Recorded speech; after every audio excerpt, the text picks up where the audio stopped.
Oke. Assalamualaikum warahmatullahi wabarakatuh. Nama saya Riko Mandi Putra.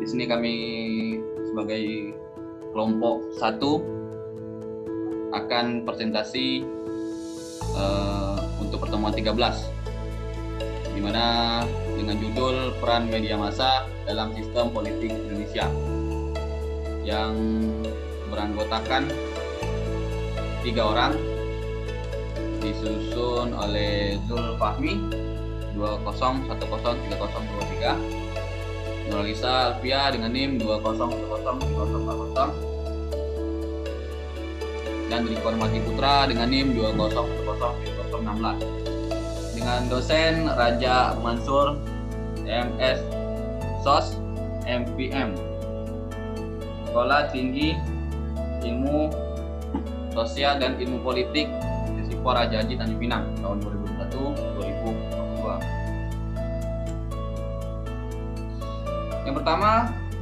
pendahuluan. Media massa adalah satu sarana untuk memenuhi kebutuhan manusia akan informasi. Informasi yang disajikan media massa merupakan kejadian atau peristiwa-peristiwa yang terjadi dalam kehidupan manusia, sehingga antara manusia dan media massa keduanya saling membutuhkan satu sama lain dan tidak dapat dipisahkan. Manusia membutuhkan media massa untuk memenuhi kebutuhannya akan informasi, sedangkan media massa membutuhkan manusia untuk mendapatkan informasi dan mengkonsumsi berita-berita yang disajikan oleh media tersebut. Berita-berita yang disajikan oleh media massa merupakan hasil seleksi dari berbagai isu yang berkembang di masyarakat. Nah, di sini kami mengambil 3 perumusan masalah, yaitu bagian yang pertama, bagian peran media massa dalam sistem politik Indonesia, dan yang kedua, menjelaskan arti dari sistem politik Indonesia. Yang ketiga, jelaskan bagaimana media massa sebagai subsistem dari sistem politik.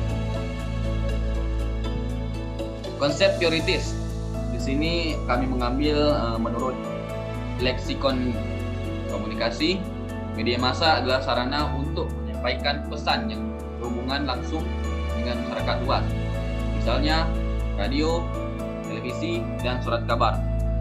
Menurut Cangara, media adalah alat atau sarana yang digunakan untuk menyampaikan pesan dari komunikator kepada khalayak, sedangkan pengertian media massa sendiri alat yang digunakan dalam penyampaian pesan dari sumber kepada khalayak dengan menggunakan alat-alat komunikasi seperti surat kabar, film, radio, dan televisi.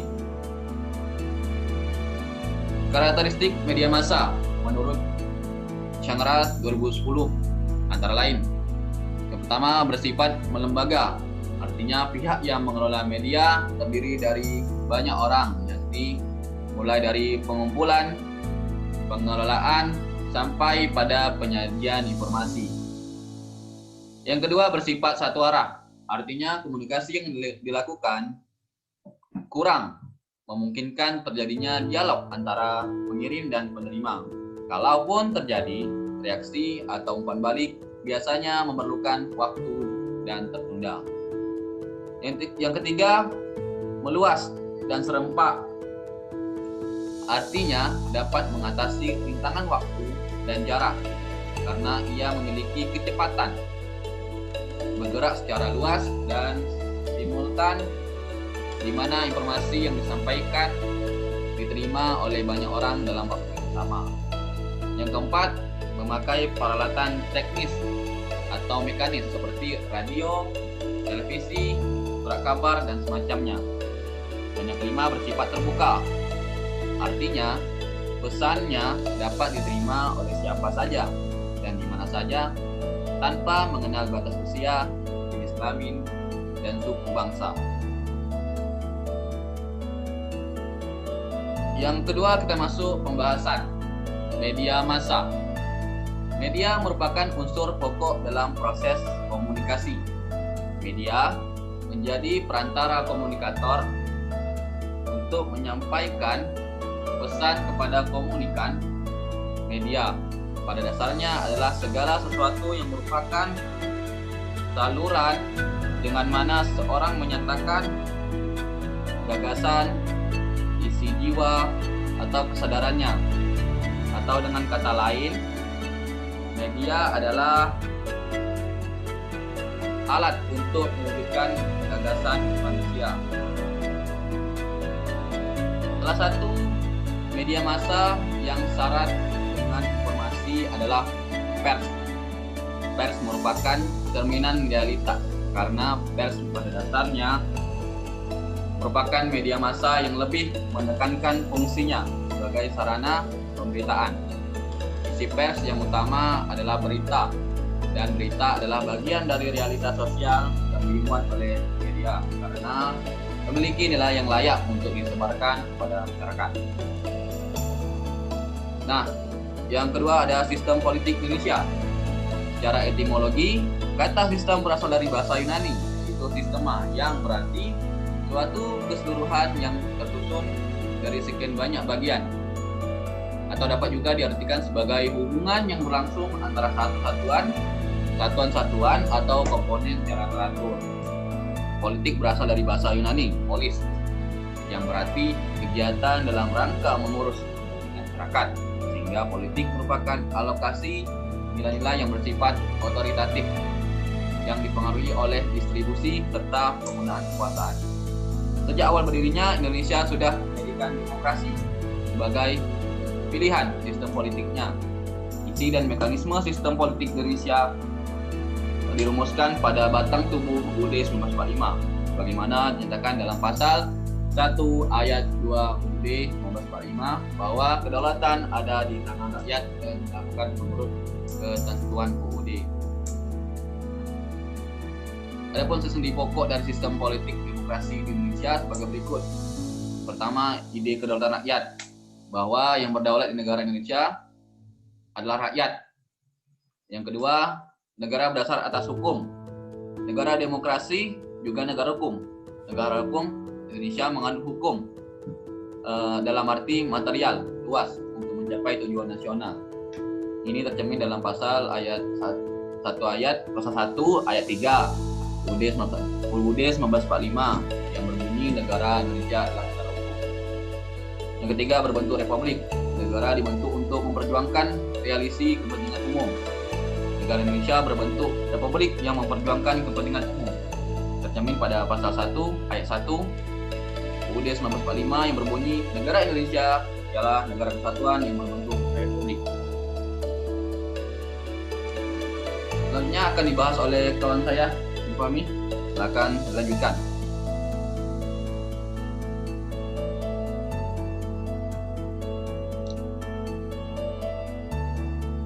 Ada tuh. Diri.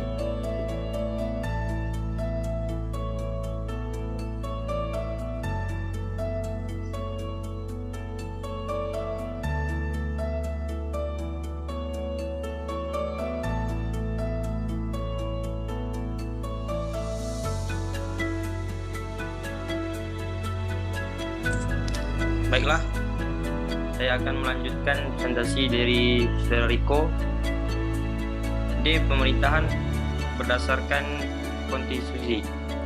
Penyelenggaraan pemerintahan menurut ketentuan peraturan perundang-undangan yang berdasarkan konstitusi atau undang-undang dasar yang didemokrasi. Ini tercermin pada pasal 4 ayat 1 Undang-Undang 1145 yang berbunyi, sedangkan pokok-pokok dalam sistem politik Indonesia sebagai berikut. 1. Negara berbentuk kesatuan dan prinsip otonomi yang luas.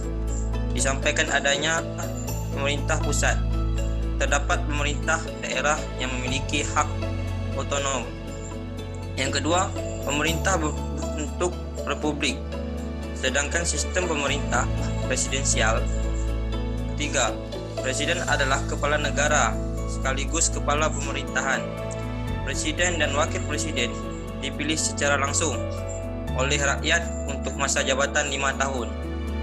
Yang keempat, kabinet dan menteri diangkat oleh presiden dan bertanggung jawab kepada presiden. Presiden tidak bertanggung jawab kepada MPR dan DPR.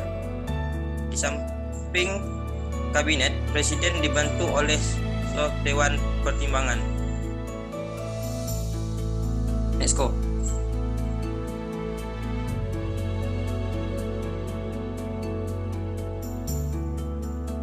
Yang kelima, parlemen terdiri dari dua, yaitu Dewan Perwakilan Rakyat atau DPR dan Dewan Perwakilan Daerah atau DPRD.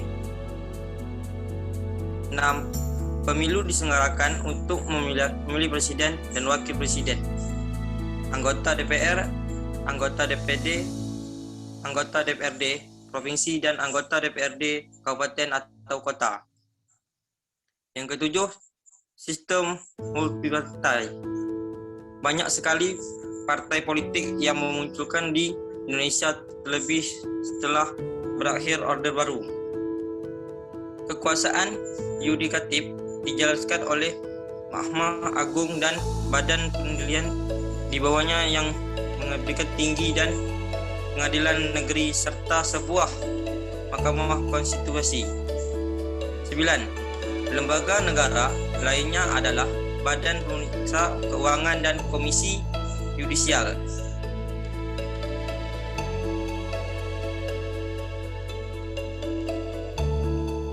Satu, peranan media massa dalam politik. Dunia politik juga ditandai dengan ketertiban media dalam politik. Media dalam hal ini diartikan secara luas, yaitu segala saran yang terkait dengan penyimpanan pesan, baik yang bersifat real maupun simbolik, dari institusi politik kepada masyarakat yang terlebih luas. Media dalam hal ini dapat berupa TV, radio, majalah, dan koran.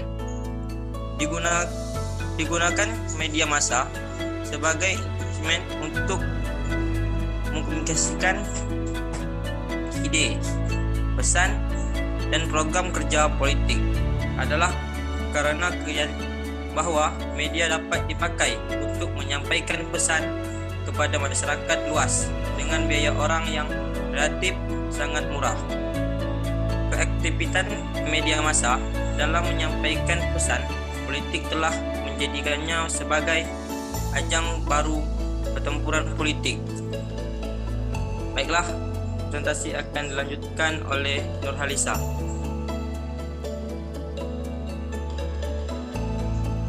Kejap.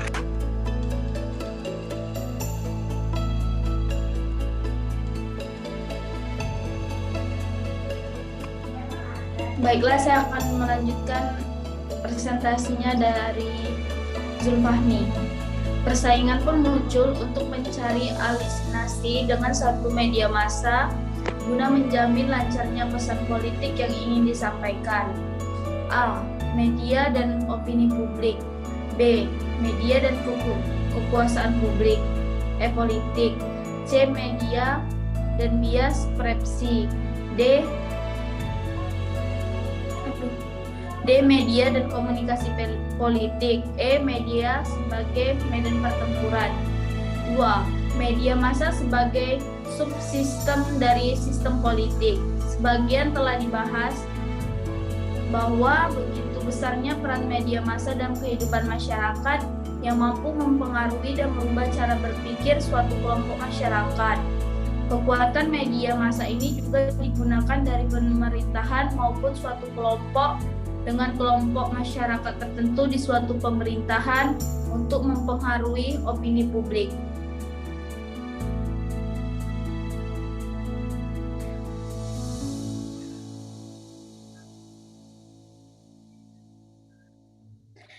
Dalam dunia politik pun media massa digunakan sebagai alat penyampaian informasi dan pesan yang sangat efektif dan efisien.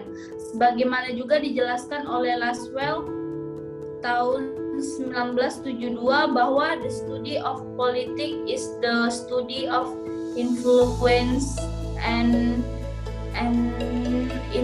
influential, atau ilmu tentang politik adalah ilmu tentang pengaruh dan kekuatan pengaruh.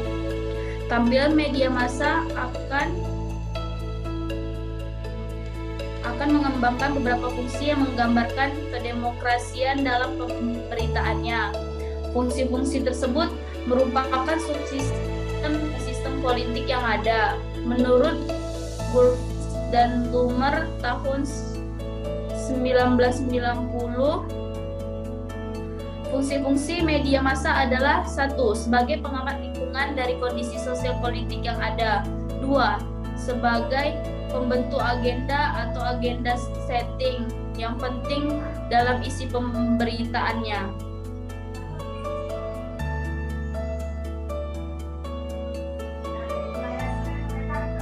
3. Media massa merupakan platform atau batasan dari mereka yang punya advokasi dengan bukti-bukti yang jelas bagi para politis, juru bicara, dan kelompok kepentingan. 4. Media massa mampu menjadi tempat berdialog tentang perbedaan pandangan yang ada dalam masyarakat atau di antara pemegang kekuasaan atau yang sekarang mampu yang akan datang. 5. Media massa merupakan bagian dari mekanisme penguasa untuk mempertahankan kedudukannya melalui keterangan-keterangan yang diungkapkan dalam media massa. 6. Media massa bisa merupakan inisiatif untuk publik tentang bagaimana belajar, memilih, dan menjadi terlibat daripada ikut campur dalam proses politik. 7. Media massa bisa menjadi penentangan utama terhadap semua upaya dari kekuatan-kekuatan yang datang dari luar media massa dan menyusup ke dalam kebebasannya, integrasinya, dan kemampuannya di dalam melayani masyarakat.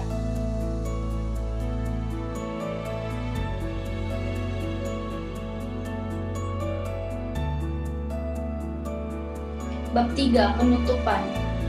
Kesimpulan, kehadiran media massa sangat penting dalam kehidupan manusia. Media dibutuhkan karena berfungsi sebagai sarana pemberi informasi kepada khayalnya melalui berita-beritanya. Hanya saja bagi industri media massa, informasi yang disampaikan dipengaruhi oleh faktor-faktor seperti kepentingan dan ideologi yang mempengaruhi resepsi khayala dan memahami isi beritanya.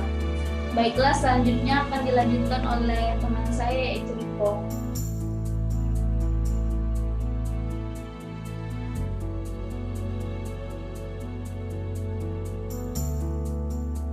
Sekianlah dari baiklah, terima kasih dan Risa. Setelah materi yang telah disampaikan, semoga bermanfaat. Bila ada kesalahan kata, mohon dimaafkan. Sekian dari saya. Wabillahi taufiq wal hidayah. Wassalamualaikum warahmatullahi wabarakatuh.